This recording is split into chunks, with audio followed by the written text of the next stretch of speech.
Alright, welcome back to Mustard and Mayo. We actually have a pretty decent update for the MR2. I've been playing with it for the last few days. You've probably seen there was just a random suspension test video that was uploaded the other day. That was me trying to figure out from underneath of the car as well as from outside the car what's been causing this weird understeer that I've had for pretty much the entirety of owning this car. So yeah, let me pull over to the car, walk over to the car, and I'll kind of tell you what happened. Alrighty, so we are complete with things right now. What was going on was when I was taking right-hand turns compared to left-hand turns would feel fairly sharp and precise. This car would feel very go-kart feeling. And then when I would turn the car to the right side, especially on really tight corners, there was a feeling that like suspension was binding up. Like something was going on. I actually thought it was possibly like the sway bars rubbing against the lower control arms, since this car has been lowered. I wouldn't say it's slammed, but it's definitely been lowered on the BC coilovers. But I was actually wrong. If you go back and reference the videos, and I'll probably throw a quick few seconds of what was going on.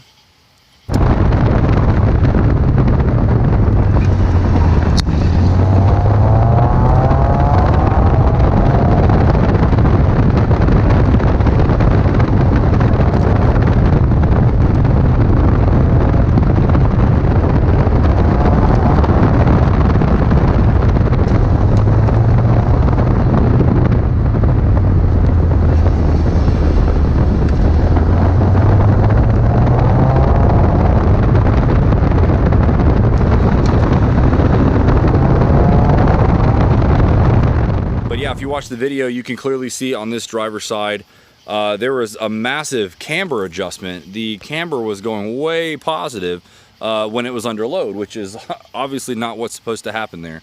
And it was even rubbing against the fender. You could watch the tire smoke, and that was precisely why I felt there was a binding issue. I could have sworn it was something going on the passenger side, just the way it felt.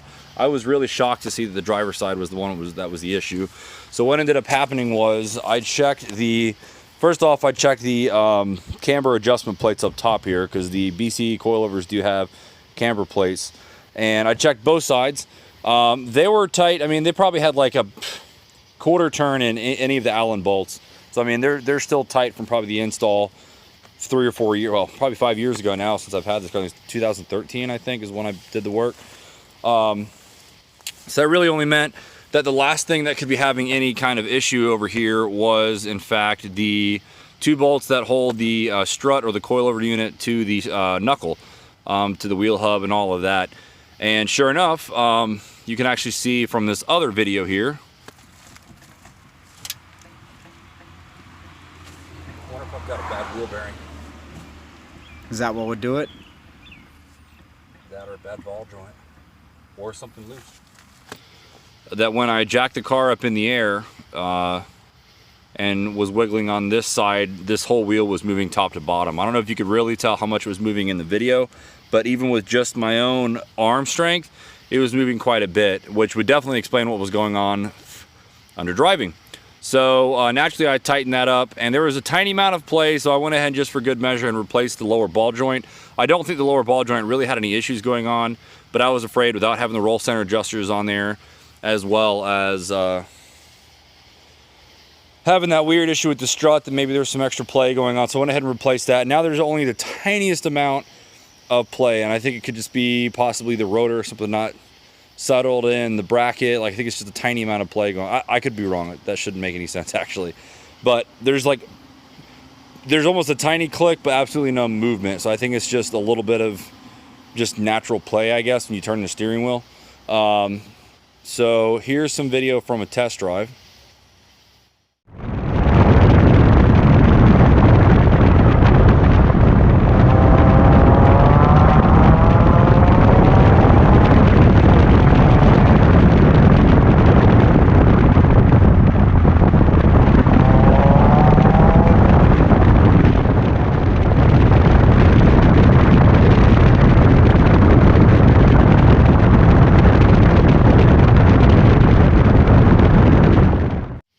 Alright, so I just came back from taking it for a test drive. I took it for a test drive right after I tightened up the steering knuckle, but then I noticed that I had not done anything with setting camber.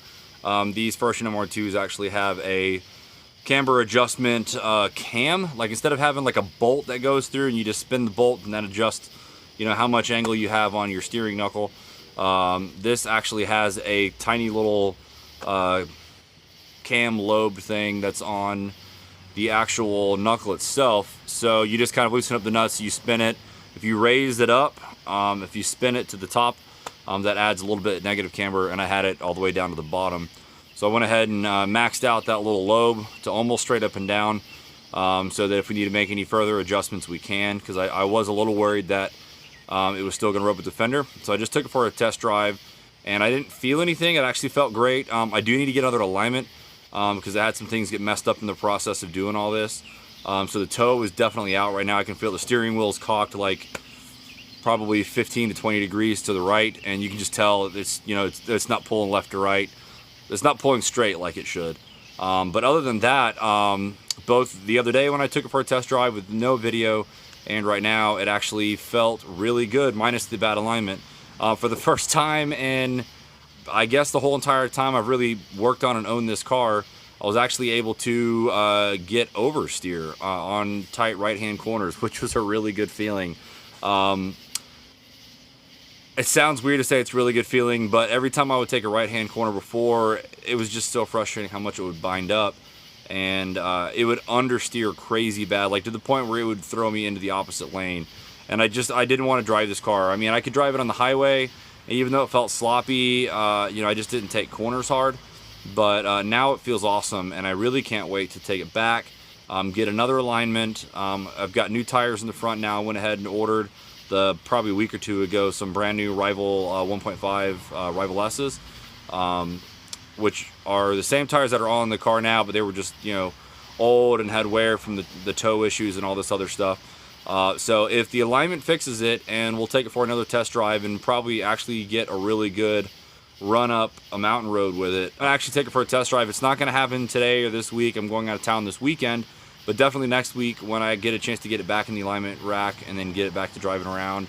I'll be really excited to take some footage in car and out of car with just regular GoPro angles of the car. Finally, maybe getting a chance to drive quickly. So that'll be really exciting. If everything goes smoothly with that, like I think it will, then I'm just gonna finally replace the rear tires because they're pretty old and dry. Well, they're not dry rotted, but they definitely don't have any good sticky compound left. So I'm gonna get those replaced to match the fronts. And then I think this car is gonna be ready for the last couple months of summer driving, really. So I'm so excited about that. The car is by no means done. There's some sloppy door hinges that I still need to replace. The driver's side one's worn. You know, the C-pillar trim is still busted. You know, it's typical first-gen MR2 thing. Just a few minor things here and there. The speakers that are in that car right now are garbage. I have some better ones. I upgraded the head unit a few months back, so I actually have decent, better speakers. Granted, it's just the front ones, but I might try to find somebody to add some stuff in the rear just so it's kind of got a full-bodied, you know, car driving experience. But I'll just be really happy to finally get a chance to drive it. The engine feels good. There's no leaks or anything that I can tell. It's probably due for another oil change, but outside of that, I'm really happy to finally have some updates and some success on that thing. So yeah, again, my name is Brian. Thanks again for checking out all my content up to this point. I know I don't upload regularly. I don't have a set schedule. It's just kind of as things are going on with the projects here. But, you know, more than anything, it's just kind of nice to chapter the progress on what's going on with the cars, so it's just kind of easy to follow down the road. And hopefully there's something that, you know, you guys will like, somebody will get some inspiration from to do for their car, or maybe it's just the fact that I keep a bunch of, you know, old Toyotas up and running, albeit barely, but they all do drive right now. But yeah, so again, thanks for watching, and stay tuned for more videos. Thanks.